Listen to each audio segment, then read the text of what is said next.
Bismillahirrahmanirrahim. Assalamualaikum warahmatullahi wabarakatuh.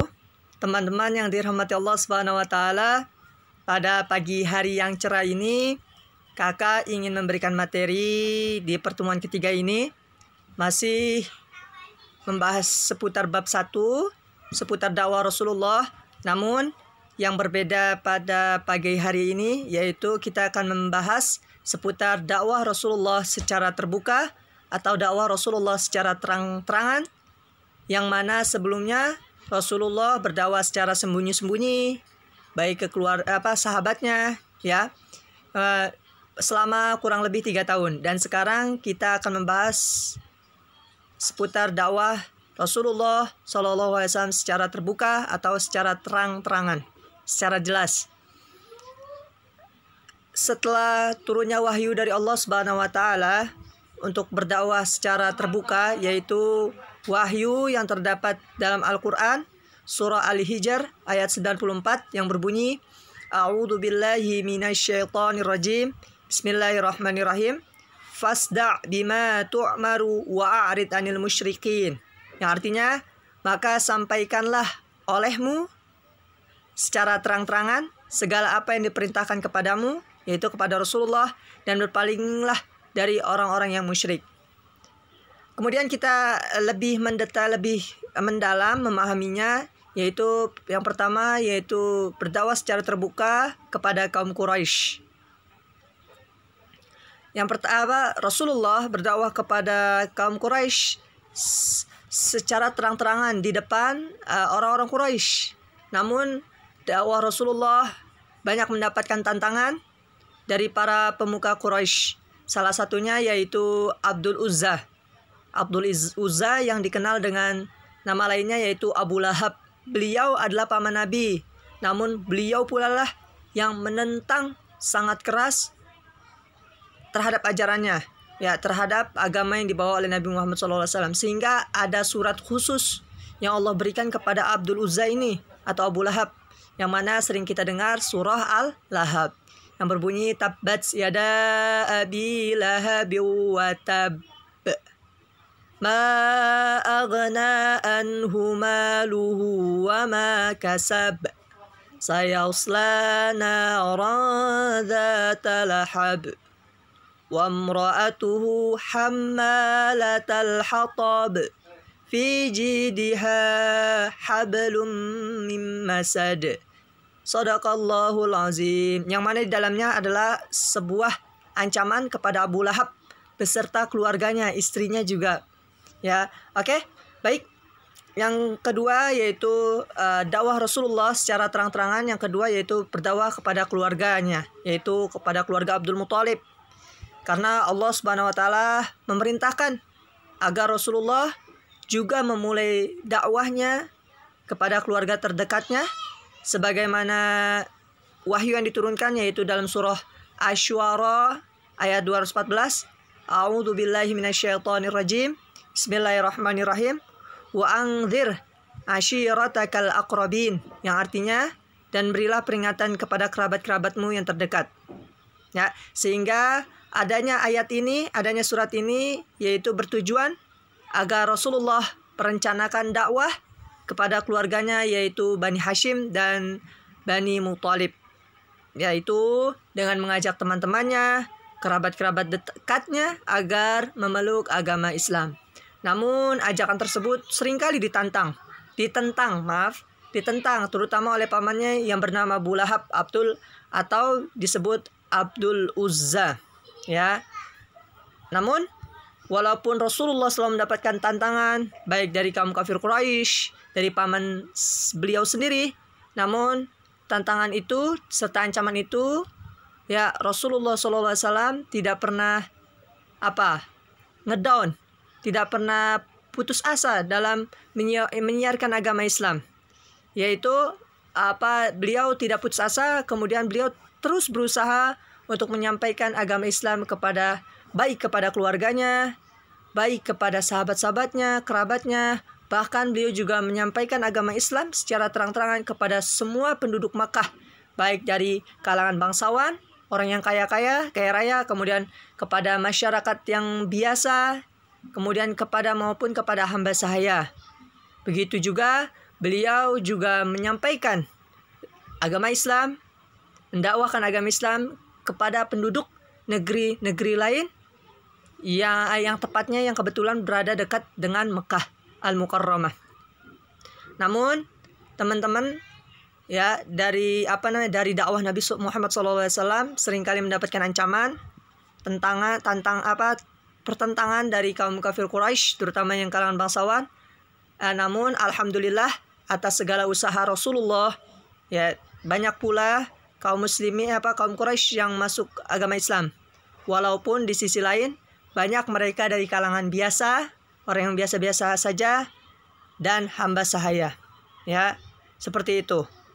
Ya, namun kekurangannya, ya tentu walaupun agama Islam ketika itu banyak diikuti oleh orang-orang masyarakat kecil, sehingga apalagi hamba saya, sehingga seringkali hamba saya itu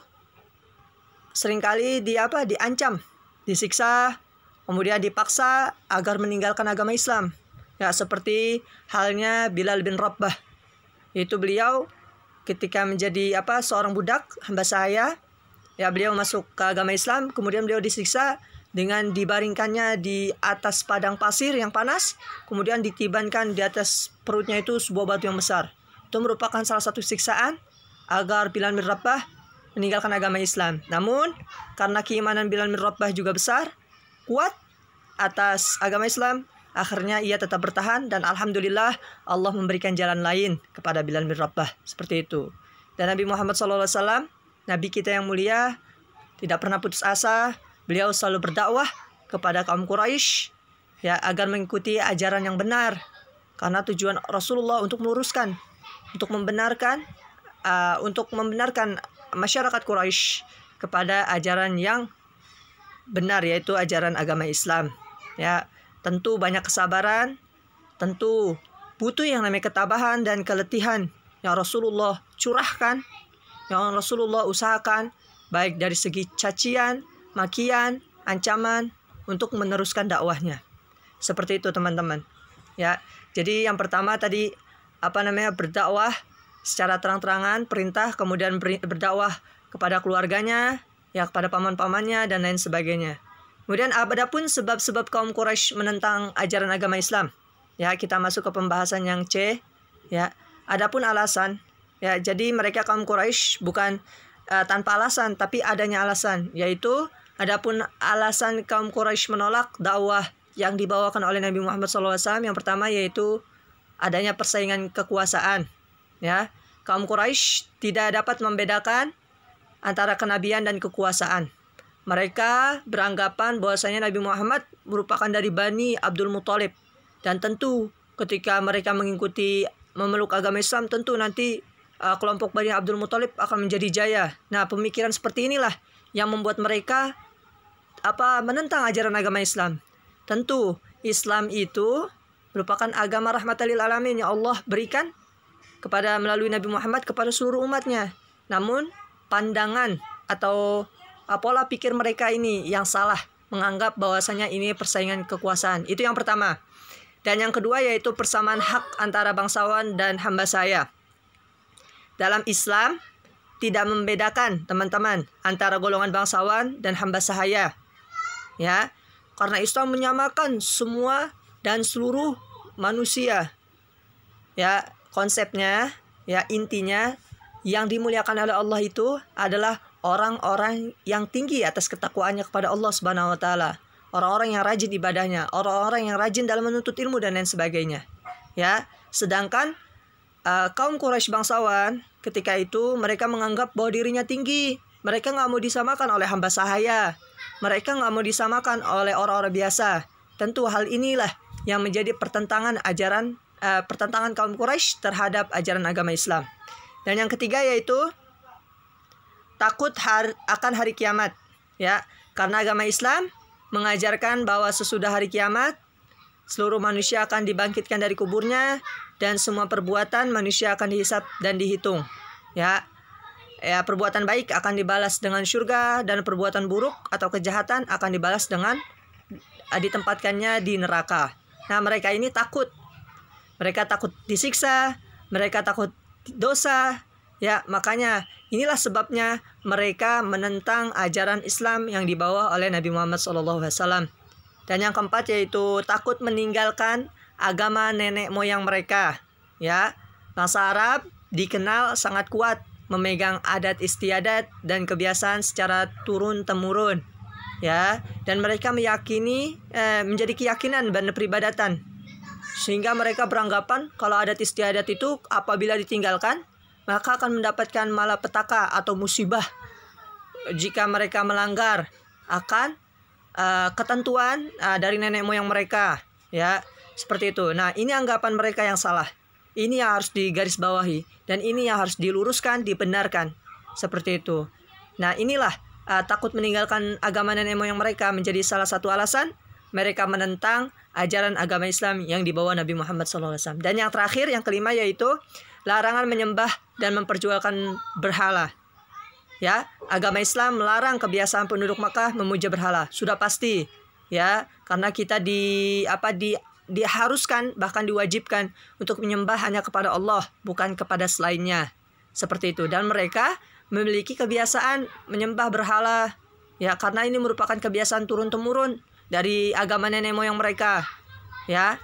Dan di sisi lain, ya, banyak orang-orang Quraisy jahiliyah itu mata pencaharian atau pekerjaannya yaitu sebagai penjual atau pembuat dari berhala. Oleh karenanya, tidak sedikit dari mereka yang menolak serta menentang ajaran agama Islam seperti itu. Dan teman-teman, untuk selanjutnya bisa dibaca untuk muhasabah di halaman 12. Ya, hikmah yang dapat kita peroleh dari sejarah Nabi Muhammad SAW dalam berdakwah tentu banyak, ya, terutama ketabahan, kesabaran, tentu adanya keletihan dan semangat juang, ya, tidak putus asa atas segala ancaman, cacian, makian. Bahkan itu menjadi penyemangat beliau, ya, untuk selalu berdakwah kepada pengikutnya, berdakwah kepada kaum Quraisy jahiliyah, ya, serta beliau juga menyikapi segalanya dengan uswatun hasanah. Beliau menjadi teladan dalam bertingkah laku, beramal baik, ya, baik amal perbuatan dan akhlak yang baik sesuai dengan yang didakwahkannya. Seperti itu. Dan pelajaran yang bisa kita ambil, terus kita melatih kesabaran, ya, apabila ada perbuatan jelek yang teman kita lakukan, kita ingatkan, ya, kita ingatkan.